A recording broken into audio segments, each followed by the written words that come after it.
అందరికీ నమస్కారం. నేను ఈరోజు ఎంఎస్ వర్డ్లో బయోడేటా నేర్చుకున్నాను. బయోడేటా టైప్ చేసి బి అంటే బౌలు, యు అంటే అండర్లైన్, సెంటర్కి రావాలంటే Ctrl+E కొట్టాను, సెంటర్కి వచ్చింది. తర్వాత ఫోటో కింద రావాలంటే ఇన్సర్ట్కి వెళ్ళి షేప్స్కి వెళ్ళి మనకు నచ్చిన షేప్ తీసుకొని ఎలా పెట్టుకోవాలి. పెట్టుకున్నాక నెక్స్ట్ నేను నేమ్ టైప్ చేసుకున్నాను. నేమ్ టైప్ చేశాక ఈ డాట్స్ అన్నీ ఈక్వల్ కింద రావాలంటే ఎల్ క్లిక్ చేసుకోవాలి.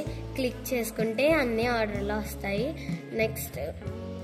నెక్స్ట్ ఈ చుట్టూ బార్డర్ డిజైన్ కింద రావాలంటే డిజైన్కి వెళ్ళి పేజ్ బార్డర్కి వెళ్ళాలి.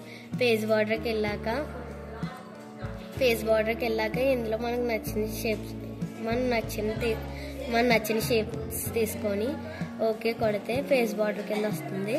ఈ విధంగా నేను బయోడేటా సింపుల్గా నేర్చుకున్నాను. Thank you for all.